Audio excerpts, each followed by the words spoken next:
ভাই সাহেব, মাইয়া যেরকম দেখতেও সুন্দর, মাইয়ের কাজকর্ম কিন্তু ওইরকম সুন্দর। মাইয়া কিন্তু একটা সাংসারিক। কি ভাবি, ঠিক কইছি না? ভাইজান, আমার মেয়ের প্রশংসা কি আর করব, আপনি যখন বলেছেন তখন একটু বলি। ভাইজান, আমার মেয়ের আপনি এখানে দাঁড়ায় থাকতে বলবেন, সে এখানেই দাঁড়ায় থাকবে। আপনি একটা কাজ দিবেন, সে 10টা কাজ করবে, আর মুখে মুখে তো তর্কই করবে না। এই 10 গ্রামে আমার মতন মেয়েই হয় না। তারপরে আপনি বিয়ের পরে দেখেন। তাহলে তো আর কথাই নেই, আমাদের মেয়ে পছন্দ হয়েছে। ভাই সাহেব, আপনি বিয়ের ব্যবস্থা করেন। তাইলে তো আলহামদুলিল্লাহ। তাইলে ভাবি, ডেটটা কবে দেওয়া যায়? শুভ কাজে কিন্তু বেশি দেরি করতে হয় না। তাইলে ভাইজান, সামনে তো কার্তিক মাস, তাহলে কার্তিক মাসের ওই 49 তারিখেই দিয়ে দেন। আমাদের কোনো সমস্যা নেই। আচ্ছা মা, তোমার হাতটা দেখি তো। আলহামদুলিল্লাহ। আচ্ছা বিএন সাহেব, তাহলে ওই কথাই রইলো, কার্তিক মাসের 49 তারিখে বিয়ে ফাইনাল। ঘটক সাহেব, তাহলে চলেন আমরা উঠি।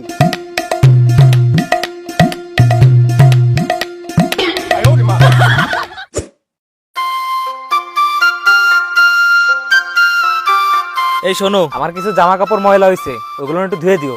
আর ওই আব্বার দিকে একটু খেয়াল রাখো, ঠিক আছে? কাজ করবো মানে? আমি কি তোমাদের চাকর? এতদিন ধরে অনেক কাজ করছি, আর কোনো কাজ করতে পারবো না। এখন থেকে যার কাজ সেই করবে, আর তোমার আব্বার খেয়াল তুমিই দেখো। মানে বিয়ের 1 সপ্তাহ হয়ে পারলো না, তার মধ্যে তুমি মুখে মুখে তর্ক করতেছো? আর আমার কাজ আমি করবো মানে? তাহলে তোমার বিয়ে করছি কি জন্য? আর তোমার আম্মা তো বিয়ের আগে এই সমস্ত আমাকে একবারও বলিনি।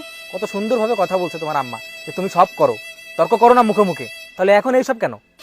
দেখো, ওইটা আমার আম্মা বলছিল, আমি তো আর বলিনি। আর বিয়ের আগে অনেক অনেক কথা বলে, সব কথা তো আর সত্যি হয় না। ধুরো, তোমার সাথে তর্ক করার মতো আমার সময় নাই। আমার অফিসে দেরি হয়ে যাচ্ছে, বাড়ি আসি তারপর তোমার আমি দেখতেছি। হ্যাঁ, যাও যাও, আমারও তো টাইম নেই তোমার সাথে কথা বলার, আমি এখন বিজি আছি। বৌমা, সকালে ছেলেটাকে দেখলাম না খেয়ে অফিসে যেতে, তার রান্না বান্না কি করবা না? বেলা তো অনেক হলো।